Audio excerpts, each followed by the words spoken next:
Hello friends, welcome to my channel. जो भी नया आ रहा है प्लीज़ चैनल को सब्सक्राइब, वीडियोस को लाइक, मुझे कमेंट करके ज़रूर बताइएगा कि मेरी स्टोरी आपको कैसी लग रही है। ये एक शॉर्ट स्टोरी होने वाली है। मेरी कोशिश रहेगी इसे एक बार में ख़त्म कर दूं। देखते हैं ये चैलेंज मैं पूरा कर पाता हूँ या इसमें फ़ेल होऊंगा बुरी तरीके से, जो कि हर बार होता हूँ। खैर, बहुत दिन बाद मैं एक शॉर्ट स्टोरी लाने की ज़हमत उठा रहा हूँ, तो मैं ज़्यादा टाइम वेस्ट नहीं करूँगा। हमेशा के तरीके कहूँगा, स्टोरी की डिटेल्स आपको स्टोरी के साथ साथ दे दूँगा। बट हाँ, बेसिक डिटेल है। विंग की एज इसमें 15 साल है और वांग जी की 21 साल। ये एक हिस्टोरिकल स्टोरी है। फ़ोटो देख के आपको पता चल गया होगा, बाकी का मैं नहीं बताऊँगा। चलिए तो फिर स्टोरी को स्टार्ट करते हैं। हमें दिखाते हैं वन सेक्ट को, जहाँ पे इस समय युद्ध का माहौल था। हर जगह खून, बॉडी और एक दूसरे से हर कोई फाइट कर रहा था। वहाँ पे बहुत सारे सेक्ट आए थे और वन सेक्ट से फाइट कर रहे थे। फाइट बहुत ज़्यादा भयानक हो रही थी। हर तरफ तबाही थी, आग लगा दी गई थी और काफ़ी सारे लोग मर चुके थे। दोनों तरफ की सेना बुरी तरीके से इसमें ज़ख्मी हो चुकी थी और आधी से ज़्यादा ख़त्म हो चुकी थी। जो वन सेक्ट था उसकी सेना बहुत बड़ी थी और वो अकेले लड़ रहे थे। जो अदर सेक्ट थे वो मिक्स सेक्ट थे, लाइक उसमें लैन सेक्ट था, जिन सेक्ट था, निये सेक्ट था और जियान सेक्ट था। जो बड़े बड़े सेक्ट थे वो एक साथ मिल के अटैक कर रहे थे वन सेक्ट पे, क्योंकि वन सेक्ट ने तबाही मचा के रखी थी इन सारे सेक्ट में। और जो छोटे छोटे सेक्ट थे वो भी आए थे इसमें पार्टिसिपेट करने, लेकिन मेन यही चारों सेक्ट थे जो एक साथ मिल के प्लानिंग करके वन सेक्ट पे अटैक करने आए थे। एंड फाइनली वो लोग वॉर जीतने के बहुत ज़्यादा क्लोज थे, क्योंकि जब सारे सेक्ट की एक साथ पावर जुड़ती है तो काफ़ी ज़्यादा पावरफुल वो हो जाते हैं और एक साथ मिल के अटैक करने में अलग ही बात होती है। अकेले अकेले कोई भी वन सेक्ट से जीत नहीं पा रहा था। सारे किंग मिल के अपनी सेना के साथ बिल्कुल पूरी तरीके से वन सेक्ट पे टूट पड़े थे। हमें दिखाते हैं जो वन सेक्ट था उसके जेल का सीन, जहाँ पे प्रिजनर्स को रखा जाता है, कैदियों को। वहाँ पे बहुत सारे सेक्ट के लोग घुस चुके थे, मतलब पूरी तरीके से जो वन सेक्ट था उन चारों सेक्ट के अंडर था। अभी बच के जाने का कोई फ़ायदा नहीं था। जो वन रूहान थे, वन सेक्ट के किंग, उनकी हालत भी ख़राब हो रही थी। धीरे धीरे करके वो हार रहे थे। उनके तीनों बेटे ख़त्म हो चुके थे। वन चाओ, वन शू, वन जूलियो सभी पूरी तरीके से डेड हो चुके थे। बचे आखिरी वन रूहान थे, जो कि आखिरी तक अभी भी लड़ रहे थे। हमें दिखाते हैं उसी जेल का सीन जहाँ पे सारे कैदियों को रखा गया था। वहाँ पे लैन सेक्ट, जिन सेक्ट, जियांग सेक्ट और निया सेक्ट के कुछ लोग, इम्पोर्टेंट लोग, ख़ास लोग अंदर गए थे उन प्रिजनर्स को बचाने के लिए। सभी लोग वहाँ से उन लोगों को बचा रहे थे। ये और कोई नहीं, उन्हीं के सेक्ट के कुछ पर्सन थे जिन्हें यहाँ कैद में रखा गया था। और ये और कोई नहीं, ओमेगास थे। सारे लोगों को निकालने का काम हो रहा था, क्योंकि इस समय उन लोगों ने उनके जेल पे कब्ज़ा कर लिया था। उनके सारे जो भी अंदर सैनिक थे ख़त्म हो चुके थे वन सेक्ट के, और वो लोग फटाफट जेल को तोड़ के सारे प्रिजनर्स को निकाल लेते बाहर। ऐसे हमें दिखाते जो लैन सेक्ट था उसका एक डिसिपल, जिसका नाम था लैन वांगजी, वो जेल के अंदर गया था और सभी को हेल्प कर रहा था। वहाँ पे वो देखता है कि एक पूरी जेल ओमेगास से भरी है, उसमें हर सेक्ट के ओमेगास हैं और उनकी कंडीशन काफ़ी ज़्यादा ख़राब है। सबकी हालत बुरी है, सब ब्लड में कवर है, सबकी उजड़ी खुजड़ी हालत है, कोई भी ठीक नहीं है, बहुत बुरी हालत है। तभी उसमें सारे डिसिपल मिल के उन लोगों को बाहर निकाल लेते। ऐसे करते करते वांग जी अंदर की तरफ जाता है। तभी सबसे लास्ट में एक कोने में एक छोटा सा ओमेगा बिल्कुल जंजीरों में कैद पड़ा हुआ था, जिसकी हालत ख़राब थी काफ़ी ज़्यादा और उसकी बॉडी से ब्लड लॉस काफ़ी हो रहा था, जैसे ये अभी अभी के निशान है। वांग जी उसके पास जाता है और उसे देखता है, तुरंत ही पकड़ता है। वांग जी उसके हाथों को देखता है जिसमें उसके वेट से ज़्यादा तो जंजीरों का वेट था। हथकड़ी जो उसके हाथों में बंधी थी, उसके नेक में भी जंजीर थी। तभी वांग जी देखता है और पैनिक हो जाता है, क्योंकि ये ओमेगा ज़्यादा से ज़्यादा 14-15 साल का लग रहा था, छोटा सा, और इसकी हालत बहुत ज़्यादा ख़राब थी। वांग जी फिर हेल्प लेता है कुछ डिसिपल की और कहता है इसे ओपन करवाओ, क्योंकि उसकी हथकड़ी बहुत ज़्यादा टाइट बंद थी, जिससे वो ओमेगा सांस भी नहीं ले पा रहा था। तभी कुछ डिसिपल आते हैं, थोड़े और बड़े बड़े, और वो लोग अच्छे से उस ओमेगा को फ्री करवाते हैं। बहुत बुरी कंडीशन थी। वो लोग फटाफट ट्राई कर रहे थे उस ओमेगा को फ्री करने का, और ऐसे सारे ओमेगास को फ्री किया जाता है। वांग जी से वो ओमेगा धीरे से कहता है पानी।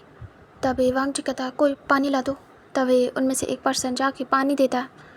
वांग जी उस ओमेगा के फेस को पकड़ता है और उसके चिन को अच्छे से पकड़ने के बाद उसके माउथ में पानी डालता है, और वो ओमेगा बहुत झटपटाते हुए पीता है, जैसे कि वो काफ़ी टाइम से प्यासा है। तभी वांग जी उसे पिला देता है। इधर वो ओमेगा पीने के बाद बहुत बुरी हालत में था, लेकिन उसे रिलैक्स फील हो रहा था। वांग जी कहता है तुम्हारा नाम क्या है? तभी वो ओमेगा कहता है मेरा नाम वीक।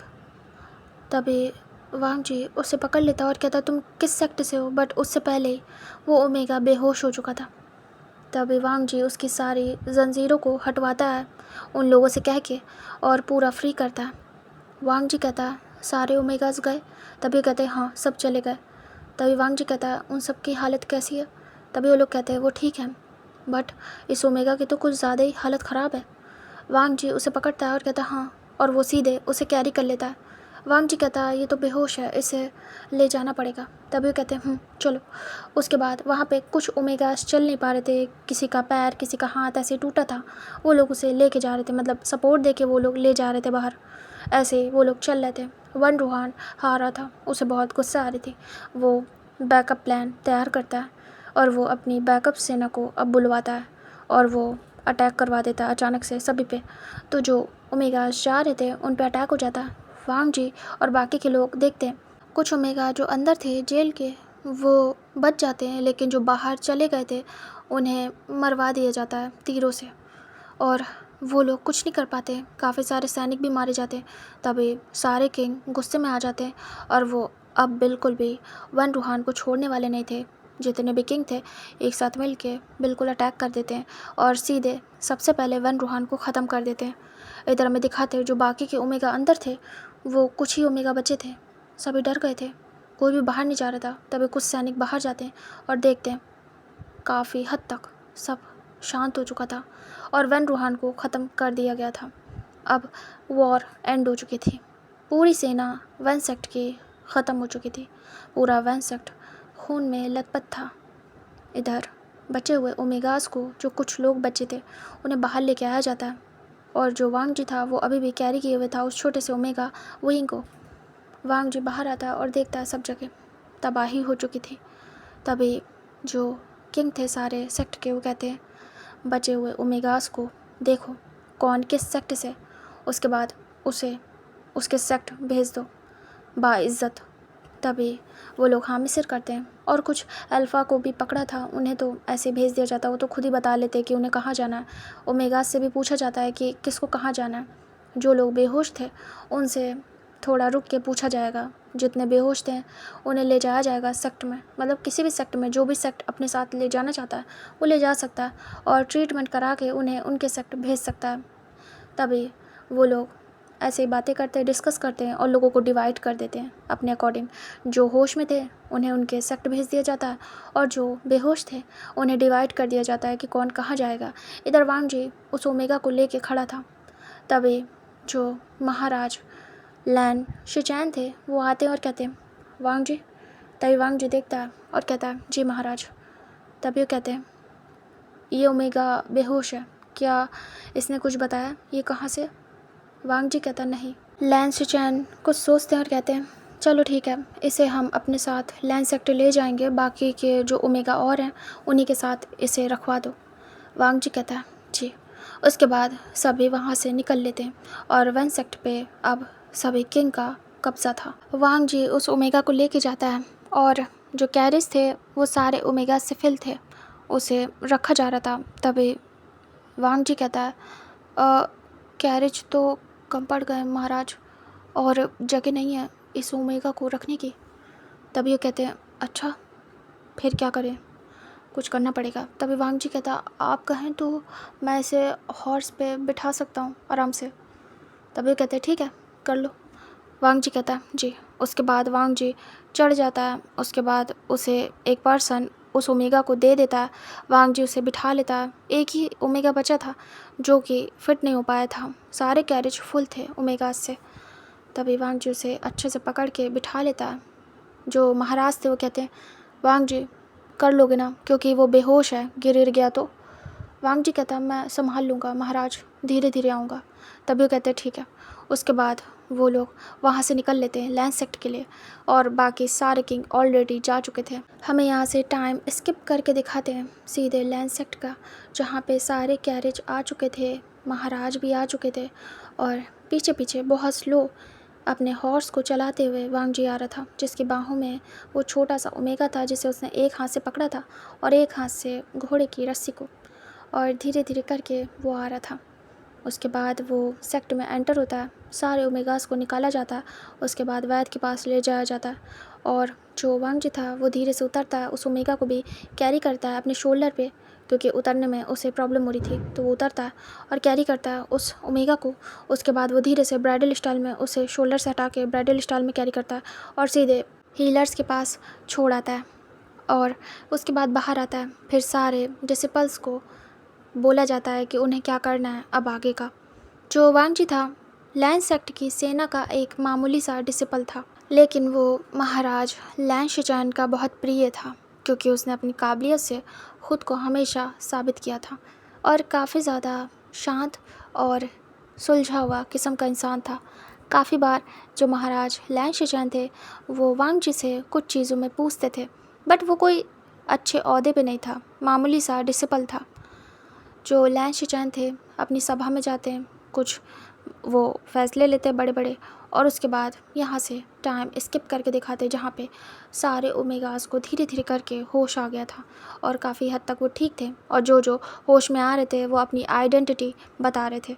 काफ़ी सारे ओमेगास को लैंड सेक्ट भी भेजा जा रहा था अदर सेक्ट से, और काफ़ी सारे जो ओमेगास थे वो अपनी आइडेंटिटी बता के अदर सेक्ट के लिए रवाना हो रहे थे। मतलब कि अभी जो बेहोश वाले थे उन्हें उनके सेक्ट भेजा जा रहा था। और ऐसे ही सभी लोग धीरे धीरे करके जो यहाँ के थे यहाँ रुक जाते हैं और जो दूसरे सेक्ट के थे दूसरे सेक्ट भेज दिए जाते हैं। इधर जो वो छोटा सा ओमेगा था उससे भी धीरे धीरे करके होश आता है। उसकी बॉडी पे जो नुकीले कांटों वाला विप था उससे अटैक हुआ था, जिसकी वजह से उसकी बैक, उसकी बॉडी छिल गई थी और बहुत बुरी कंडीशन थी। वो होश में आ गया था लेकिन वो ठीक नहीं था। जो महाराज थे पर्सनली सारे ओमेगास से जाके मिलते और पूछते हैं कि क्या सब ठीक है। तभी सारे ओमेगास बता देते कि हाँ वो ठीक हैं, किसी का पैर, किसी का हाथ, किसी का कुछ टूटा हुआ था, बट उन्हें भेज दिया जाता। उनकी कंडीशन ख़राब थी बट वो काफ़ी हद तक ठीक थे। फिर वो पता करते कि अब कितने बचे हैं, तब पता चलता है बस एक ओमेगा बचा है जिसकी कंडीशन थोड़ी सीरियस है। वो पर्सनली जाते हैं मिलने, वो देखते हैं उस ओमेगा को जिसे वांग जी लेके आया था। वो पहचान जाते हैं और कहते हैं ये ओमेगा काफ़ी ज़्यादा इंजर्ड है, इसे कितना टाइम लगेगा। तभी वो कहते हैं काफ़ी टाइम लगेगा।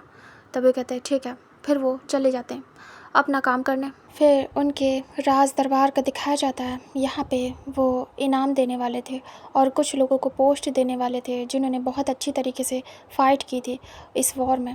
तभी वो सबके नाम अनाउंस करते और जिसको जिस हिसाब का इनाम था वो देते और जिसको जो पोस्ट देनी थी वो दे देते। तभी बारी आती है वांग जी की। उसने बहुत बहादुरी से लड़ाई की थी इस वॉर में। तभी कहते हैं वांग जी आओ। तभी वांग जी आता है। फिर वो उसे पुरस्कार देते हैं, पैसे देते हैं और उससे बोलते हैं तुम बहुत अच्छे हो, तुमने बहुत बहादुरी से काफ़ी सारे लोगों को मार गिराया और तुमने काफ़ी हद तक अपना दिमाग लगाया। तभी वांग जी बो डाउन करता है। वो कहते हैं मैं तुम्हारी ये काबिलियत देख के तुम्हें सेनापति की पोस्ट देना चाहता हूँ। तभी वांग जी देखता है उन्हें हैरानी से।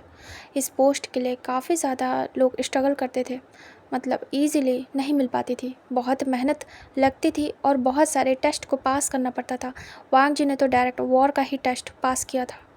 तभी कहते तुम अब से लैंड सेक्ट के सेनापति हो, ठीक है वांग जी, बहुत बड़ी जिम्मेदारी तुम्हें दे रहे हैं, इसका ध्यान रखना।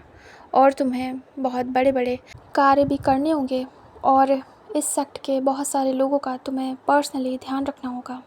कौन सी चीज़ कहाँ जाती है, सेना का ध्यान, और भी मैं तुम्हें बहुत सारे वर्क दूंगा जिसका तुम्हें पर्सनली ध्यान रखना होगा, ठीक है।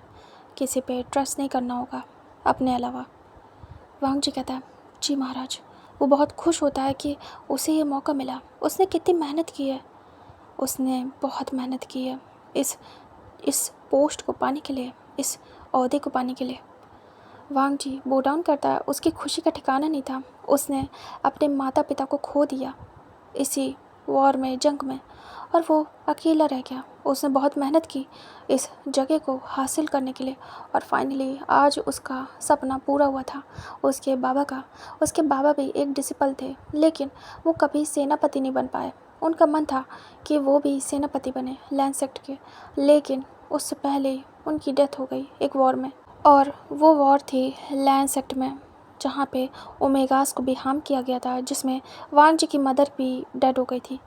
वांग जी ही रह गया, बच गया बच्चे, क्योंकि सेव कर लिए गए थे। और वांग जी को जब अपने माता पिता की डेथ का पता चला तो उसे बहुत ज़्यादा बुरा लगा। फिर उसे अपने बाबा का सपना याद था। उसने बहुत मेहनत की, इस सेना में भर्ती हुआ, उसने सारे टेस्ट क्लियर किए, बहुत मेहनत करके उसने बहुत सारी वॉर भी जीती और इतने सारे टेस्ट पास करने के बाद फाइनली आज वो इस ओहदे पे लैंड सेक्ट के सेनापति के, जो उसके बाबा का ड्रीम था, उसने फाइनली पूरा किया था। वांग जी बहुत खुश था, मन ही मन में कह रहा था बाबा आप जो चाहते थे वो मैंने कर दिखाया। आई होप आपको खुशी मिलेगी इस चीज़ से। वांग जी अकेला रह गया था, कोई नहीं था उसके पास। तभी वो धीरे से वांग जी के शोल्डर पर हैंड रखते और कहते तुम्हारे बाबा बहुत बहादुर थे, उन्हें भी ये ओहदा मिलता, लेकिन उससे पहले ही वो नहीं रहे। लेकिन आज तुम्हें सेनापति बनाया मैंने और तुम्हें देख के वो ज़रूर खुश होंगे। वांग जी देखता हो उन्हें और बहुत ज़्यादा खुश होता है और कहता है आपका बहुत बहुत शुक्रिया महाराज।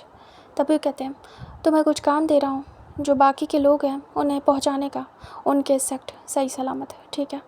वांग जी कहते हैं जी महाराज। वो कहते हैं एक और बात, अब से तुम क्लाउड रिसेस में रहोगे, ठीक है। जो नॉर्मल डिसिपल थे वो लैंड सेक्ट में रहते थे, लेकिन क्लाउड रिसेस से बाहर।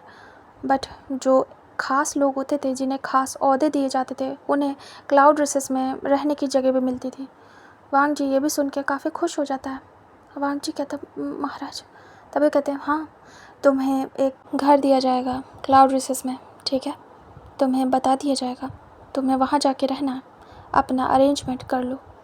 वांग जी बहुत खुश होता है और कहता जी बहुत बहुत शुक्रिया महाराज। तभी वो कहते हैं अब तुम्हें ध्यान देना सेना पे और बाकी के काम मैं तुम्हें समझाऊंगा। वांग जी दायित्व तो बढ़ रहे हैं तुम पे। वांग जी कहता है मैं ज़रूर पूरी शिद्दत से अपने सारे दायित्वों को निभाऊंगा। वो कहते हैं अभी के लिए तुम जाओ, ठीक है। वांग जी कहता है जी। और यहाँ से टाइम स्किप होता है 1 वीक बाद का दिखाते हैं, जहाँ पे वो जो ओमेगा था छोटा सा जिसका नाम विंग था, वो होश में आ चुका था। तभी हीलर्स एक सर्वेंट के हाथों न्यूज़ भिजवाते हैं महाराज तक कि ये ओमेगा होश में आ गया है। तभी महाराज को एक सर्वेंट आके इत्तला करता है, बताता है कि वो ओमेगा होश में आ चुका है महाराज। तभी वो पर्सनली जाते हैं। ये बहुत ही काइंड किंग थे अब तक के। लैन शिजान मिलने जाते हैं उस ओमेगा से। वो एंटर होते हैं रूम में। ओमेगा उठ के बैठा हुआ था, उसकी हालत पहले से ठीक थी। तभी लैन शिजान देखते हैं और कहते हैं तुम ठीक हो। वो ओमेगा देखता है और हामी सिर करता है। लैन शिजान कहते हैं तुम्हारी कंडीशन पहले से बेटर लग रही है। फिर वो सारा उसकी इंक्वायरी करते हैं, जो हीलर्स थे उनसे। हीलर सब कुछ बताते हैं। तभी लैन शिजान कहते हैं तो अच्छी बात है कि ये पूरी तरीके से ठीक है। अब वैसे तुम किस सेक्ट से हो, क्या मैं जान सकता हूँ? क्योंकि तुम्हें तुम्हारे सेक्ट भेजना होगा। और तुम्हारी फैमिली में कौन कौन है? विंग सर नीचे करता है। विंग कहता है मैं वही सेक्ट से हूँ तभी लैन शिचैन वी सेक्ट का नाम सुनते हैं। ये एक छोटा सा सेक्ट था, जैसे बाकी के सारे छोटे छोटे सेक्ट थे। 4 या 5 बड़े सेक्ट के अलावा बाकी सारे छोटे से सेक्ट थे। वही सेक्ट को कुछ टाइम पहले वन सेक्ट पूरी तरीके से बर्बाद कर चुका था, जला चुका था। वहाँ पे एक भी पर्सन नहीं बचा था, पूरा सेक्ट तबाह हो चुका था। तभी कहते हैं वी सेक्ट वो तो अभी बहुत बुरी हालत में है, वहाँ पे कोई भी ज़िंदा नहीं बचा है। तुम उस सेक्ट से हो, तुम्हारे घर में कौन कौन है? तभी विंग कहता है मेरी मदर थी जिन्हें जिन्हें मार दिया गया था उसी दिन जब वो लोग मुझे लेके जा रहे थे। बाकी मेरा कोई नहीं है, और अब तो वहाँ पे एक घर भी नहीं बचा। मेरी आंखों के सामने मेरा घर जला दिया गया था महाराज। तभी वो काफ़ी अपसेट होते हैं, वो हाँ में सिर करते हैं और बोलते हैं क्या करना है अब तुम्हें, कहाँ जाना है तुम्हें वहाँ भेज दिया जाएगा सही सलामत। वेंग चुपचाप बैठा हुआ था। वेंग कहता मुझे कुछ भी नहीं पता कि मुझे कहाँ जाना है। अब मुझे कुछ भी समझ नहीं आ रहा महाराज कि मैं कहाँ जाऊँ। तभी वो उसकी बात सुनते हैं और कहते हैं अच्छा, तो मतलब तुम्हारे पास कहीं जाने की अब जगह नहीं है। जो छोटे सेक्ट पूरी तरीके से तबाह हो चुके थे उनके लोगों को बड़े सेक्ट ने अडॉप्ट कर लिया था, तो कुछ सेक्ट अडॉप्ट कर चुके थे काफ़ी सारे छोटे सेक्ट के लोगों को। तभी लैन शिचैन कहते हैं क्या तुम लैन सेक्ट में रहना चाहोगे? तभी विंग देखता है बड़ी बड़ी आइज़ करके। लैन शिचैन कहते हैं यहाँ तुम्हें काम मिलेगा, रहने को मिलेगा। क्या तुम यहाँ रहना चाहोगे? तुम्हें जो भी काम अच्छा लगे वो तुम कर सकते हो यहाँ रह के। विंग देख रहा था। विंग कहता महाराज क्या सच में? तभी लैन शिचैन कहते हैं सच में। विंग काफ़ी खुश होता है और कहता है हाँ मैं रहना चाहूँगा।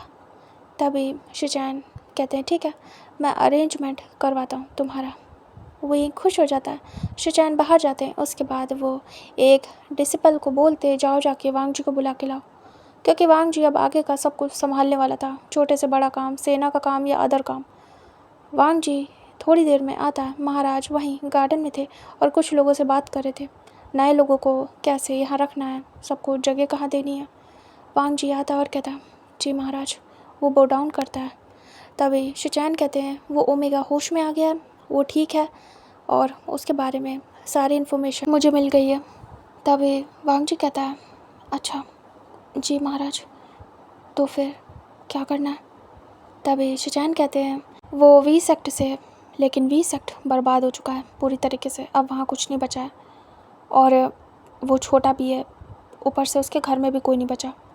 उसने बताया उसकी मदर थी जिसे मार दिया गया है जब उसे वहाँ से ले गए थे, उसके घर को भी जला दिया गया है, तो मतलब अब वो अकेला है और जितने भी ऐसे ओमेगा हैं उन्हें हम अडॉप्ट कर रहे हैं अपने सेक्ट में।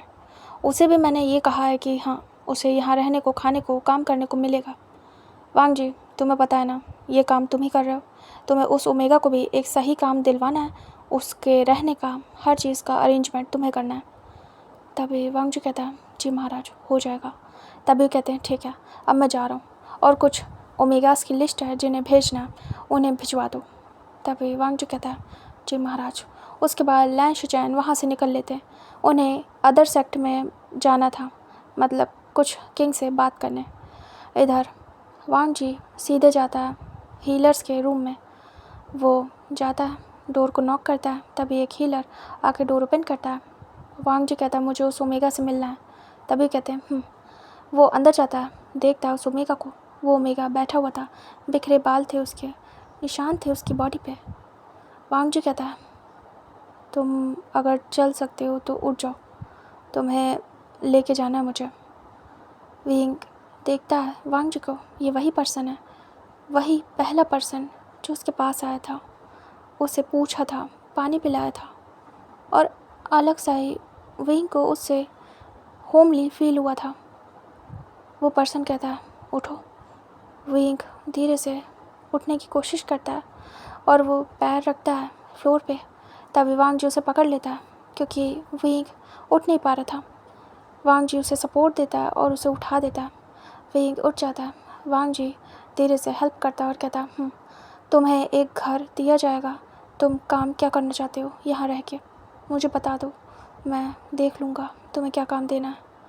विंग देखता है और कहता है कोई भी काम कर सकता हूँ मैं। तभी वांग जी कहता है अच्छा ठीक है, तुम्हें शस्त्रगृह की साफ़ सफाई का काम दिया जाएगा अभी के लिए, बाद में तुम्हारा काम चेंज कर दूँगा, ठीक है। विंग कहता है जी। वो फिर ले जाता विंग को। विंग धीरे धीरे चल रहा था। विंग की बॉडी पे जगह जगह निशान थे। वांग जी देख रहा था उसे। वो धीरे धीरे चल रहा था। वो मेगा बहुत प्यारा था, छोटा था, खूबसूरत था, लेकिन कहते नहीं है चांद में दाग, वैसा हालत उसकी थी। मतलब हर जगह कट के निशान थे जो कि उस पर दाग लगा रहे थे जैसे कि चांद में होते। तभी भी धीरे धीरे चल रहा था और आसपास देख रहा था। वांग जी उसे ले जाता जहाँ पे लोगों के रहने का अरेंजमेंट था। वांग जी ऐसे ले जाता, उसके बाद उसे जहाँ पे छोटे छोटे क्वार्टर थे ओमेगास के लिए, वहाँ पे एक क्वार्टर में ले जाके छोड़ देता। वांग जी उसे बताता है कि यहाँ पे तुम्हारे खाने पीने का अरेंजमेंट खुद ही हो जाएगा, बाद में तुम्हें खुद देखना पड़ेगा, अभी स्टार्टिंग में तुम्हें दिया जाएगा सब कुछ। तभी भी एक हामी सिर करता है। वांग जी कहता है आराम कर लो, तुम्हें जब लगे तो मेरे पास आ जाना, मैं तुम्हें वो अपनी जगह बताता है वो कहाँ मिलेगा और बोल के चला जाता है। बस इतना कह के कि तुम्हें जब आना हो तो किसी से भी पूछ लेना, मैं वहीं मिल जाऊँगा। तभी विंग हामी सिर करता है। उसके बाद वो देखता है इस रूम में एक छोटा सा बेड था, कुछ ज़रूरत के सामान थे, किचन था, बस और कुछ भी नहीं।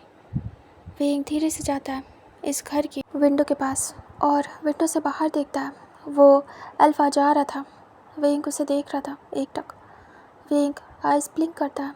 उसके बाद सोचता है अब उसके पास काम करने, खुद को सही रखने, खुद को खिलाने पिलाने के अलावा कोई काम नहीं बचा है। फैमिली के नाम पे कुछ भी नहीं है उसके पास। विंग आंखें बंद कर लेता है। उसके बाद आ जाता है, बेड पे आके बैठ जाता है और वो रेस्ट करता है। उसके बाद कुछ घंटे रेस्ट करने के बाद वो सोचता है टाइम वेस्ट नहीं करेगा, वो काम सीखेगा। वो उठ जाता है और सीधे बाहर जाता है जहाँ वांग जी ने बताया था। उस जगह को पूछते पूछते विंग पहुँच जाता है। वहाँ पे ग्राउंड था जहाँ पे वांग जी प्रैक्टिस कर रहा था। विंग देखता है वांग जी प्रैक्टिस कर रहा था और करवा रहा था, सारे लोग सीख रहे थे। तभी विंग जाके पीछे खड़ा हो जाता है। वांग जी बहुत फास्टली अपने मूव को कर रहा था। विंग देख रहा था। विंग को काफ़ी ज़्यादा अच्छा लगता है। विंग को भी मन होता है कि वो भी सीखे। उसे आता होता फाइटिंग तो वो इतनी बुरी हालत में नहीं होता, वो लड़ पाता। विंग धीरे धीरे अपने कदमों को बढ़ाता है ग्राउंड की तरफ। वांग जी प्रैक्टिस कर रहा था और वो बता रहा था कि कैसे मूव करना है, क्योंकि ये न्यू स्टूडेंट आए थे, क्योंकि काफ़ी सारी सेना का नुकसान हो चुका था, बहुत सारे लोग मारे जा चुके थे। वांग जी ऐसे मूव करते हुए अचानक से पीछे आता है। विंग तुरंत पीछे होता है, मतलब कि उसे लगा था वांग जी उसकी गर्दन ही काट देगा। अचानक से काफ़ी ज़्यादा क्लोज आने के बाद उसे एहसास होता है ये सही नहीं है, डेंजर है। वो पीछे होता है और पीछे एक पत्थर से वो टकरा जाता है, मतलब उसका पैर उस पत्थर पे पड़ जाता है ऊंचे नीचे होने की वजह से। विंग सीधे धड़ाम से ज़मीन पे। तभी जो बाकी के लोग थे डिसिपल, वो देख के हैरानी से रुक जाते। वांग जी भी रुक जाता है किसी के रोने की आवाज़ से। वांग जी पीछे देखता है। विंग ज़मीन में पड़ा था, उसकी एल्बो और पैर में चोट लग गई थी। विंग अचानक से रोने लगता है। तभी वांग जी तुरंत ही तलवार साइड में रख के आता है विंग के पास और कहता है क्या हुआ है, तुम यहाँ, तुम ठीक हो, तुम्हें चोट लग गई क्या? विंग विंग अपने पैर को पकड़ लेता है। विंग कहता है लगता है मोच आ गई है। वांग जी विंग के पैर को देखता है, उसके बाद उसे पकड़ता है। विंग बड़ी बड़ी आइस करता है। वांग जी उसके पैर को पकड़ने के बाद थोड़ा सा मूव करता है। विंग चिल्ला पड़ता है, वांग जी को नोच लेता है और कहता है आराम से। वांग जी विंग के फेस को देख रहा था। विंग की आंखें टीयर्स में कवर थी, बहुत खूबसूरत थी। वांग जी एक सेकंड के लिए फ्रीज हो जाता है। विंग देख रहा था रोते हुए और वांग जी के कपड़ों को टाइट करके पकड़ा था। वांग जी धीरे से देखता है विंग की मुट्ठियों को जिसमें वांग जी के कपड़े थे। विंग कहता ऐसा मत करना, बहुत दर्द हो रहा है। वांग जी विंग को देख रहा था। विंग थोड़ा सा घबराता है, फिर अपने हाथ को देखता है कि वांग जी कहाँ देख रहा है। वांग जी धीरे से विंग के पैर को पकड़ता है और अचानक से ट्विस्ट करता है। विंग चिल्ला पड़ता है और वांग जी को बिल्कुल कहते नहीं नोच देता है। वांग जी आवाज़ करता है थोड़ी सी और वो विंग को देखता है। विंग कहता है मेरा पैर टूट गया। वांग जी कहता है टूट नहीं गया, ठीक किया मैंने। विंग देख रहा था। विंग आसपास देखता है, सभी उसी को देख रहे थे, घेरा बना के खड़े हो गए थे सर्कल में। वांग जी कहता है आप सभी अपनी प्रैक्टिस करिए, रुकिए नहीं, मैं देखता हूँ। विंग अपने पैर को पकड़े था। उतना दर्द नहीं था लेकिन हाँ दर्द तो था उसके, और वो धीरे से खड़े होने की कोशिश करता है। विंग के एल्बो से ब्लड आ रहा था। वांग जी कहता है यहाँ पे नहीं आना चाहिए था, इतने करीब, दूर से इंतज़ार करना चाहिए था मेरा। विंग वांग जी को देख रहा था। विंग हाँ में सिर करता है। वांग जी विंग के कमर पे हाथ रखता है और उसे उठाने की कोशिश करता है। विंग देख रहा था। विंग वांग जी के नेक को पकड़ लेता है अपने दोनों हाथों से। वांग जी विंग को देख रहा था हैरानी से। विंग आइज़ ब्लिंक करता है। वांग जी उसे उठा के खड़ा करता है और विंग को कहता है क्या हुआ, क्या काम के लिए आए थे? विंग हाँ में सिर करता है। विंग अपने एल्बो को टच करता है, उसमें से ब्लड आ रहा था। वांग जी कहता है मुझे नहीं लगता कि तुम काम करने की हालत में हो अब। विंग अपने पैर को पकड़े था। विंग कहता मैं पूछने आया था कि कैसे और कहाँ क्या काम करना है, लेकिन पैर बहुत दर्द हो रहा है मेरा और हाथ भी। वांग जी कहता है ये तो बहुत बुरा है, चलो मैं तुम्हें लेके चलता हूँ। तभी विंग हाँ में सिर करता है। वांग जी उसे पकड़ के ले जा रहा था। विंग पैर भी नहीं रख पा रहा था। ठीक हो गया था बट हाँ दर्द था उसे बहुत ज़्यादा। वांग जी कहता है हीलर्स ठीक कर देंगे, तुम अभी आए हो हीलर्स के पास से और 1-2 घंटे बाद फिर से इंजर्ड। विंग देख रहा था। विंग अपने बालों को अपने फिंगर से अपने ईयर्स के पीछे टाई करता है और बहुत ज़्यादा क्यूट लग रहा था। विंग कहता मुझे नहीं पता था कि मैं गिर जाऊंगा, वैसे मुझे आपसे कुछ कहना था। वांग जी कहता वांग जी उसकी कमर पे हाथ रख के उसे ले जा रहा था। विंग धीरे धीरे चल रहा था। वांग जी कहता बोलो। विंग कहता क्या ये कोई भी सीख सकता है युद्ध कला? वांग जी कहता हाँ कोई भी सीख सकता है। विंग कहता क्या मैं भी? वांग जी कहता हाँ, क्यों तुम्हें सीखनी है क्या?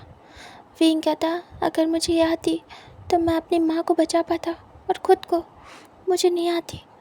वांग जी कहता ठीक है, मैं इस बारे में महाराज से बात करूँगा, ठीक है। विंग कहता हाँ प्लीज़ कर लीजिएगा क्योंकि मुझे सीखना है। वांग जी कहता है ठीक है। उसके बाद वांग जी विंग को हीलर्स के पास लाता है। हीलर्स उसे देख के हैरान होते कि अभी तो थोड़ी देर पहले गया था फिर से इंजर्ड। फिर वो बैंडेज वगैरह करते हैं और विंग के पैर को अच्छे से देखते हैं कि अभी ठीक है बट दर्द तो रहेगा। फिर उसके बाद वो वांग जी के साथ भेज देते हैं कि हाँ अभी वो ठीक है। वांग जी कहता है अब तो मैं रूम में छोड़ के आ रहा हूँ, आज मत ही करो काम तो ठीक है, नेक्स्ट मॉर्निंग अगर ठीक फील हो तो आ जाना। विंग हाँ में सिर करता है। विंग ऐसे ही चलने की कोशिश कर रहा था एक पैर से थोड़ा जंप करके। तभी वांग जी देखता है, उसे रहम आ जाती है विंग पे कि छोटा सा बच्चा जंप करके चलने की कोशिश कर रहा है। वांग जी अचानक से कैरी कर लेता है विंग को और विंग बड़ी आइज़ करता है। विंग तुरंत ही वांग जी के नेक को अपने हाथों से रैप करता है। वांग जी विंग को कैरी करने के बाद उसके रूम में ले आता है। विंग बस बड़ी आइज़ करके देख रहा था, पूरा टाइम शांत था, चुप। वांग जी धीरे से विंग को रख देता है उसके बेड पे आराम से। फर्स्ट टाइम विंग को ऐसे कोई अल्फ़ा टच कर रहा था, उसे कैरी कर रहा था। विंग शर्मा रहा था। वांग जी धीरे से उसे सर के पीछे हाथ लगा के लिटा देता है। वांग जी भी ओमेगास के इर्द गिर्द नहीं जाता था, बस हाँ उन्हें संभाल के उनकी सही जगह पे पहुंचा देना, इतने काम। इतना क्लोज किसी ओमेगा के वो नहीं हुआ था, अलग टाइप का। पता नहीं विंग से ही उसे अजीब टाइप की क्लोजनेस फील हो रही थी। विंग का फेस, विंग की आँखें जो कि बहुत ज़्यादा चंचल थी, जो इधर उधर मूव हो रही थी। विंग धीरे से वांग जी के नेक को छोड़ देता है। तभी वांग जी विंग से दूर होता है और उसके बाद वो सीधा खड़ा होता है। विंग देख रहा था। वांग जी कहता है ठीक है तो फिर मैं जा रहा हूँ। वांग जी जैसे टर्न होता है विंग कहता गगा। विंग की आवाज़ सुन के वांग जी रुक जाता है और धीरे से टर्न होता है। विंग थोड़ा सा शाय फील करता है और कहता है, काका आप बहुत अच्छे हो, आपने मेरी जान बचाई थी, थैंक यू सो मच। वांग जी देखता है और स्माइल करता है। वहीं कहता है, काका आप लैंड सेक्टर में क्या करते हो? वांग जी कहता है, मैं लैंड सेक्टर का सेनापति हूँ। विंग कहता है, सेनापति? वांग जी कहता है, अभी हाल ही में बना। वहीं कहता है, तो बहुत अच्छी बात है। वांग जी कहता है, तभी वांग जी कहता है, ठीक है तुम रेस्ट करो, मैं जा रहा हूँ। तभी विंग कहता है, काका। वांग जी फिर जाते जाते रुक जाता है। वांग जी टर्न होता है और कहता है, विंग कहता है, काका आपके घर वाले हैं?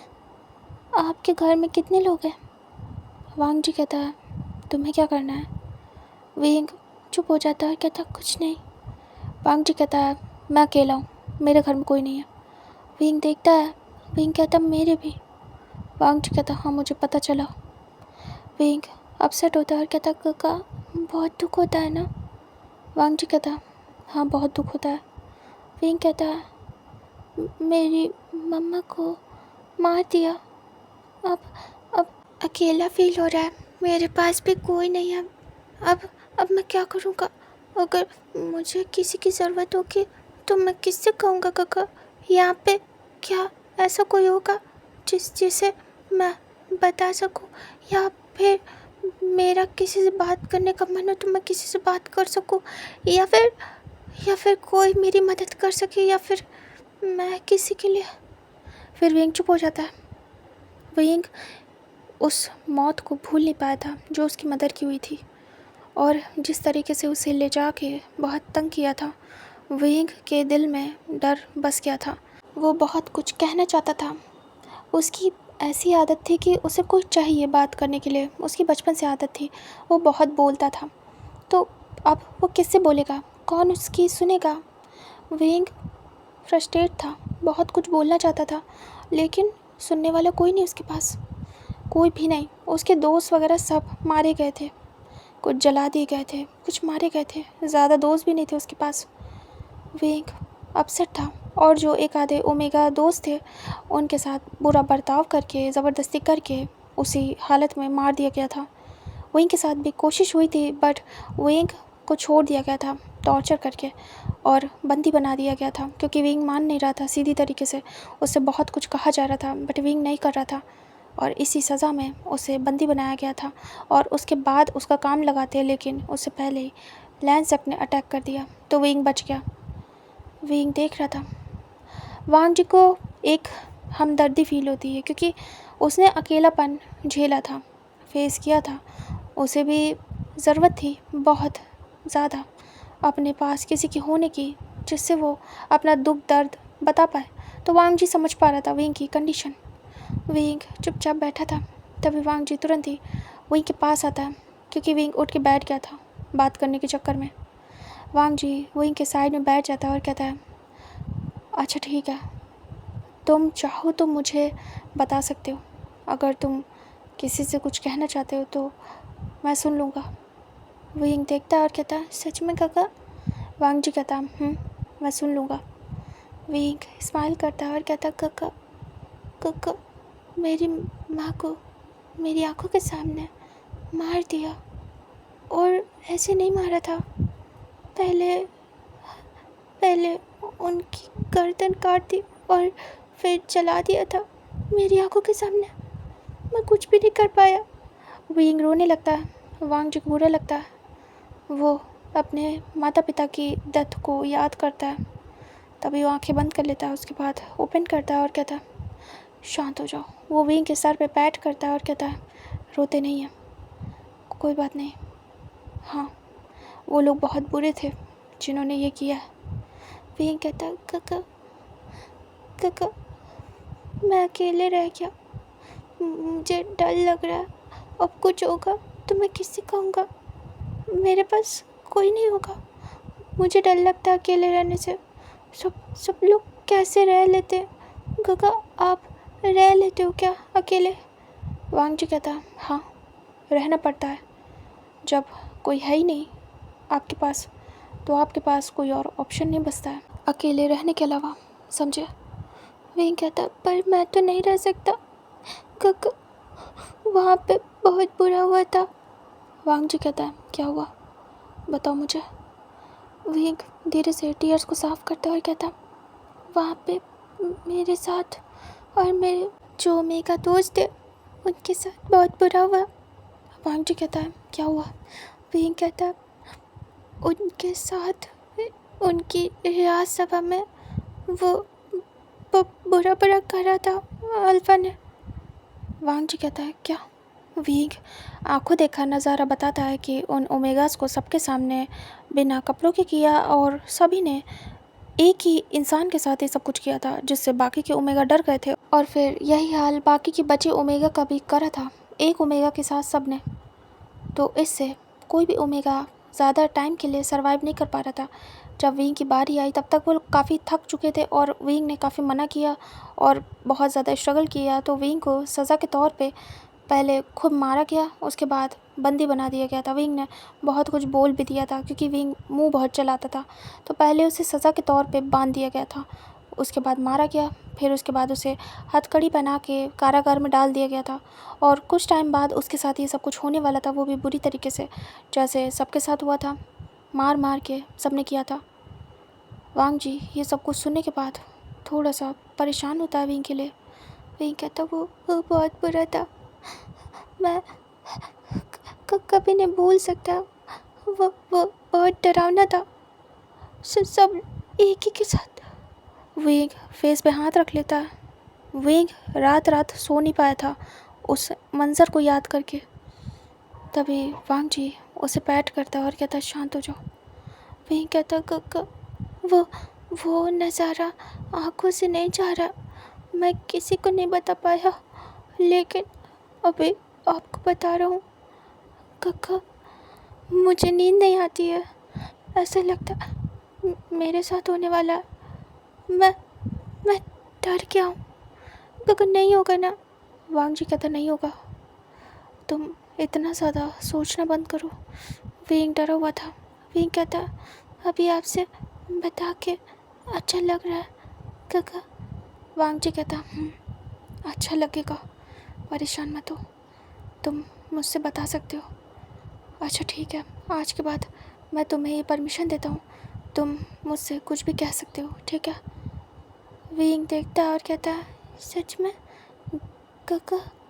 वांग जी कहता है सच में, और तुम मुझे अपना दोस्त भी बना सकते हो अगर तुम्हें किसी दोस्त की ज़रूरत हो तो।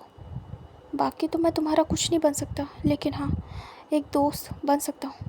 तुम मुझसे कुछ भी आके कह सकते हो, तुम्हें अकेलापन फील हो मुझे बताओ, कभी डर लगे मुझे बताओ, मैं देखूँगा कि तुम्हें बिल्कुल भी किसी चीज़ से परेशानी ना हो।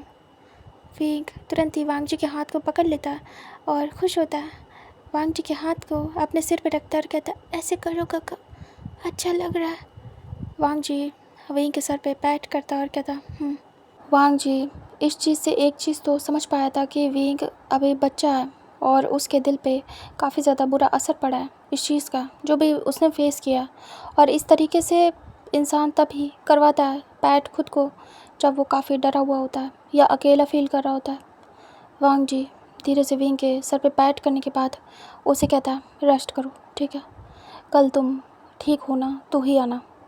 विंग कहता वांग जी उठ जाता है। विंग कहता काका मैं कभी भी आ जाऊंगा आपके पास अगर मुझे बात करनी होगी तो।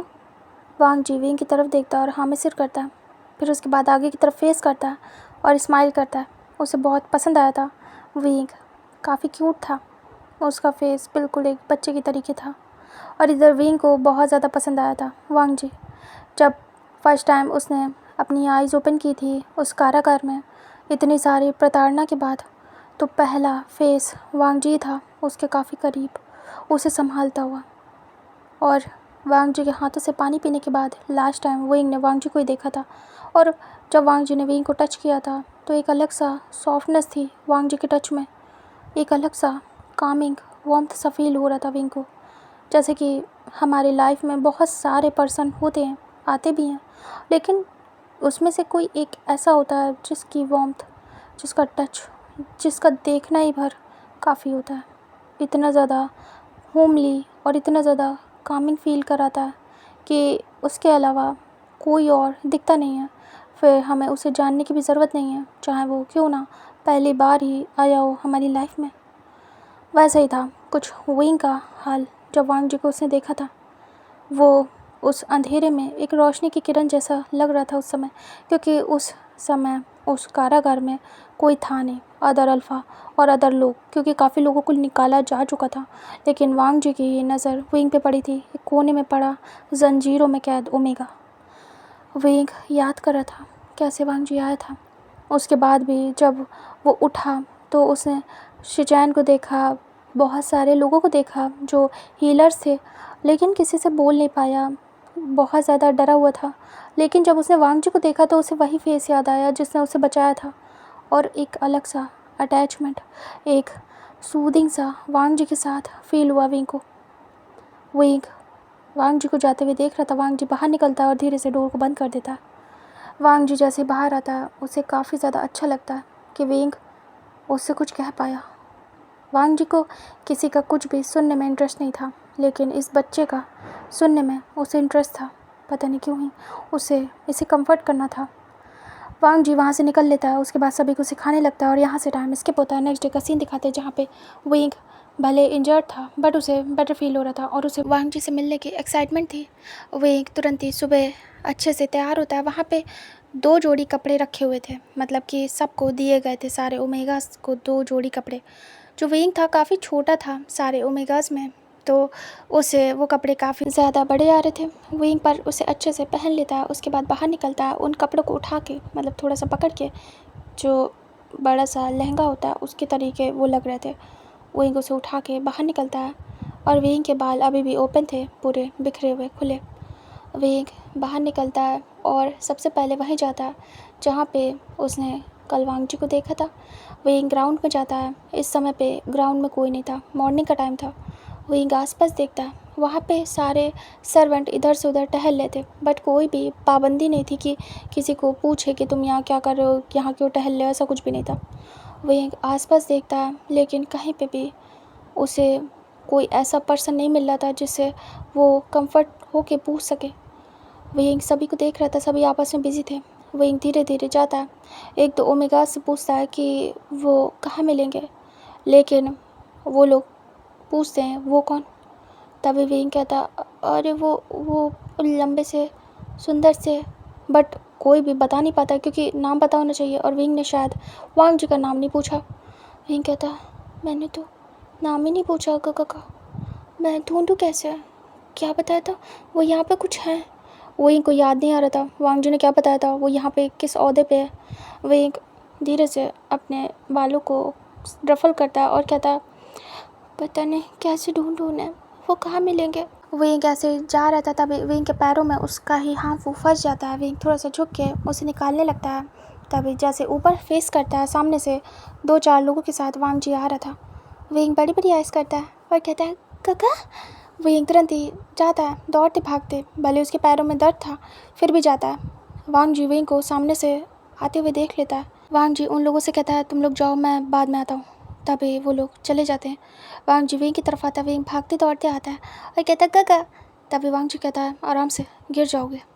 विंग रुक जाता है और तुरंत ही अपने बालों को ठीक करता है और कहता है काका गुड मॉर्निंग। वांग जी कहता है गुड मॉर्निंग। विंग कहता मैं आपको ही ढूंढ रहा था, गगा आपका नाम क्या है। वांग जी देखता है और कहता मेरा नाम। विंग कहता मुझे पता नहीं है। वांग जी कहता मेरा नाम लैन वांग जी है। विंग स्माइल करता है और कहता आपका नाम तो बहुत अच्छा है। और गगा मैं पूछ रहा था ना सबसे कि आप कहाँ हैं, लेकिन मुझे तो आपका नाम ही नहीं पता था, अभी पता चला। आपका नाम बहुत अच्छा है गगा, और मैं भूल भी गया था आप यहाँ क्या करते हैं। वांग जी कहता सेनापति हूँ। विंग स्माइल करता और कहता हाँ अब याद रहेगा काका, अब मैं आपके पास आता, मुझे काम करना है। वांग जी कहता चलो मैं तुम्हें बताता हूँ। फिर वांग जी अपने साथ उसे शस्त्र गृह ले जाता है। वांग जी कहता है अभी के लिए तुम्हें इसकी सफाई करनी है, ठीक है। विंग कहता विंग पूरी जगह देख रहा था, बहुत ज़्यादा डरावनी लग रही थी उसे, क्योंकि यहाँ बहुत तरीके के शस्त्र थे। विंग को तो डर लग रहा था। विंग कहता काका ये बहुत ज़्यादा डरावनी है। वांग जी कहता है क्यों? विंग कहता है वो हर जगह इतने खतरनाक शस्त्र। और विंग आगे बढ़ता जा रहा था। वांग जी कहता है हाँ, यहाँ तो है ही, ये शस्त्र गृह है तो यहाँ तो खतरनाक वेपन्स मिलेंगे। तुम्हें बस यहाँ की साफ़ सफाई का ज़िम्मा उठाना है। विंग ऐसे ही आगे जा रहा था, तब उसका हांफू एक रैक से फंस जाता है जिसमें बहुत सारे हथियार थे। विंग जैसे आगे जाता है वो रैक हिलता है। विंग देखता है उसे, वो काफ़ी ज़्यादा डगमगा जाता है और विंग की तरफ ही गिरने वाला था। वांग जी तुरंत ही आता है, उस रैक को पकड़ लेता है और विंग पीछे होता है। वांग जी उसे हटा देता है पीछे और विंग गिरते गिरते बचता है और उसके ऊपर सारे अभी लगते आके जो भी छुरी चाकू जो भी रखी थी। विंग बड़ी बड़ी ऐस करता है।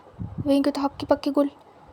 वांग जी कहता है तुम देख के नहीं चल सकते, अभी तुम्हें कुछ हो जाता तो। वांग जी को भी थोड़ी सी चोट लग गई थी क्योंकि विंग को पीछे करने में वो सामने आ गया। वांग जी देखता है, उसके बाद पीछे हटता है। वो सीधे गिरे थे ज़मीन पे और ज़मीन में कुछ एक आधे तो घुस भी गए थे और कुछ गिर गए थे। वांग जी रैक को सीधा करता है, उसके बाद विंग को देखता है। विंग डरा हुआ था और वांग जी के पीछे आ जाता है। विंग धीरे से वांग जी के हाथ को देखता है जिसमें एक दो जगह कट लग गया था। वांग जी सीधा करने के बाद उस जो हथियार थे उन्हें उठाता है और वहाँ पे रख देता है। वांग जी कहता है ऐसे थोड़ी काम होता है। विंग डर जाता है। विंग कहता है काका आप नहीं होते तो मैं तो अभी निकल लिया होता ऊपर। वांग जी देखता है विंग को और उसके इनोसेंट से फेस को। वांग जी कहता है तुम बहुत प्यारे हो। विंग देखता है और स्माइल करता है। वांग जी उसे ठीक कर देता है और कहता है मुझे नहीं लगता है कि तुम यहाँ के लिए सेफ़ हो। तुम खाना बना लेते हो? विंग देखता है और एक ऑकवर्ड स्माइल देता है और धीरे से कहता है थोड़ा थोड़ा। वांग जी कहता है ठीक है तुम किचन के काम कर लो। फिर वांग जी विंग को लेके सीधे किचन जाता है। वहाँ पे वो वहाँ के हेड शेफ़ से मिलता है और कहता है ये न्यू बच्चा है, इसे यहाँ पे काम सिखा दीजिएगा। तभी वो कहते हैं ठीक है। वांग जी विंग को देखता है और कहता अच्छे से काम करना, मैं जा रहा हूँ। तभी वांग जी के जाते ही विंग उसके हांफू को पकड़ लेता है। जैसे वांग जी टर्न होता है वांग जी रुक जाता है। विंग कहता काका कोई गलती हो गई तो मुझसे। वांग जी कहता तो कोई बात नहीं। फिर वो देखता है हेड शेफ़ को और कहता है देखिए बच्चा है, उसे सिखाइएगा, गलती कर दे तो समझाइएगा, डांटिएगा नहीं। विंग को काफ़ी अच्छा लगता है। तभी कहते हैं जी सेनापति आप जाइए, बेफिक्र रहिए। तभी वो जाने लगता है। तभी विंग पकड़ लेता है और कहता काका सही बताओ तो मुझे सही से खाना बनाना नहीं आता, मम्मा बनाती थी। वांग जी देख रहा था। विंग कहता लेकिन सिखाएंगे तो मैं बनाने का ट्राई करूँगा। वांग जी कहता ठीक है तुम सीखो और विंग मुझे छोड़ो, मुझे जाना है। विंग देख रहा था। वांग जी उसके हाथों से अपना हांफू छुड़ाता है और जाने लगता है। विंग तुरंत ही आगे जाता है और कहता काका अगर अगर अगर मुझे आपसे बात करनी हो, मिलना हो तो क्या क्या करूँ, कहाँ जाऊँ? वांग जी कहता मैं महल में ही रहूँगा, अगर महल से बाहर गया तो पूछ लेना, किसी से भी पता चल जाएगा, ठीक है? विंग कहता वांग जी कहता अब जाओ भी। विंग हाँ में सिर करता। वांग जी से देख रहा था। विंग ऐसे बिहेव कर रहा था जैसे बच्चों को स्कूल छोड़ने जाओ तो बार बार अपने फैमिली के पास पलट पलट के आते हैं डर की वजह से। वांग जी विंग को देख रहा था। विंग धीरे से टर्न होता है, डरता हुआ जाता। उससे कोई सप्पा ना हो जाए। उसे खाना बनाना बिल्कुल नहीं आता था, बट उसने कहा था उसे थोड़ा थोड़ा आता है। विंग जा ही रहता। तभी वांग जी धीरे से आता है, विंग के सर पे हाथ सहलाता और कहता तुम कर लोगे। विंग खुश होता है जैसे वांग जी ने पैट किया था। वांग जी वहाँ से निकल लेता है। विंग फिर जाता है, जो हेड शेफ़ थे वो सिखाते हैं। विंग ट्राई करता है और यहाँ से टाइम स्किप करके दिखाते हैं इवनिंग का, जहाँ पे वांग जी सारे काम फिनिश करता है। उसके बाद महाराज से मिलने जाता है। लैन शुचैन कहते हैं वांग जी तुमने बहुत अच्छा काम किया और तुमने सब कुछ अच्छे से मैनेज किया। ये बताओ क्या सारे ओमेगास को उनके काम बता दिए गए? वांग जी कहता हाँ, सभी को सबके काम समझा दिए गए।